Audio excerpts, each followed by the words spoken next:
In Britain, you can mock Christians and you can mock the Christian Bible. You can say plenty of things as long as they're politically correct. Saying anything otherwise might cost you your job. Christian therapist Leslie Pilkington's career may be over because she tried to help a homosexual man who said he wanted to leave the gay lifestyle. The incident happened in 2009. I was approached by a young man who said that his name was Matthew Stinns, actually, and that he was gay, he was very unhappy, and he was depressed, and he wanted to leave the lifestyle, and would I be able to help him? But his real name was not Matthew Stinns. It was Patrick Strudwick, and he was lying about why he had come to her. And to be quite honest, I totally believed everything that he said. I had no reason to suspect anything else. He seemed to me to be very anxious. He kept asking me a lot of the same questions, but I thought that was because he was just trying to decide if this was the right therapist for him. Leslie says that throughout 2 counseling sessions, Patrick made it clear that he wanted to leave the gay lifestyle. What she didn't know was that he was an undercover journalist, and he had a tape recorder strapped to his body. Then the counseling sessions ended, and Leslie's professional nightmare began. And he then telephoned me to say that, in fact, he was not at all who he said he was. His voice completely changed. He said that he had just lied about everything, his name, address, occupation, that he wasn't unhappy at all, that he was a gay journalist, he was happy in his gay lifestyle, and that his purpose was to expose me and people like me. Strudwick heads a group called the Stop Conversion Therapy Task Force, which opposes psychological conversion therapy to help gays become straight. And he wrote about his experience with Leslie in 2 of Britain's biggest papers. Pilkington now faces disciplinary proceedings by the British Association for Counselling and Psychotherapy.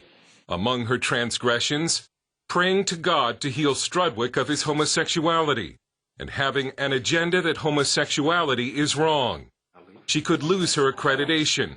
Andrea Williams heads the Christian Legal Center, which is helping Pilkington. Leslie Pilkington, if you believe that a homosexual can change their behaviour, you will lose your job. You will be disabused of your position. You will lose your professional accreditation. The gay agenda is one of the most potent political movements in the United Kingdom, even though according to a poll there are not very many homosexuals in Britain. Only 1.5% of the population.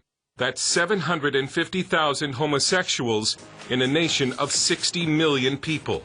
There's been an incredible shift in our nation, both in our media and particularly in our law, that treats the whole homosexual issue, the whole gay agenda, as something that's absolutely equivalent to race. Leslie's attorney Paul Diamond says it's part of a broad agenda to overturn all traditional values on sexuality. They call it human rights, and they use these grand terms like tolerance and diversity.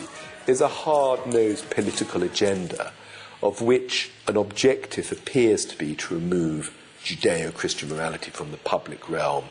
The British government has approved a plan to insert homosexual themes throughout school curricula, even math, to help children view homosexuality as normal. Meanwhile, the British High Court has ruled in a landmark case that Christian beliefs on sexual ethics may be harmful to children.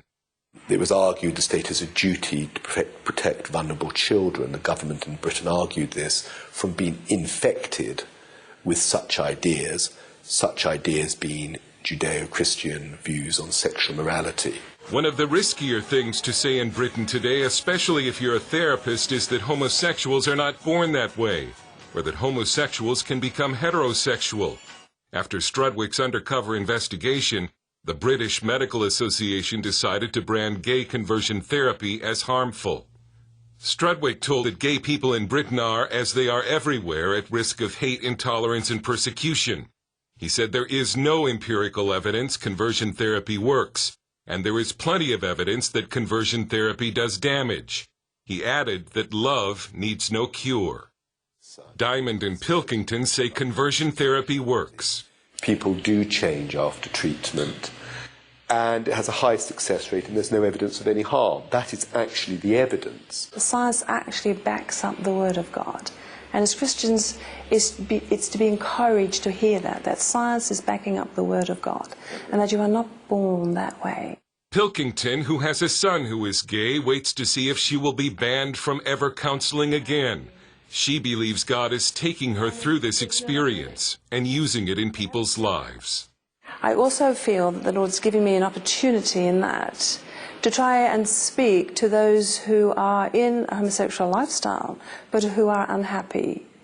And really the message is that you're not born that way. You don't have to stay in that lifestyle.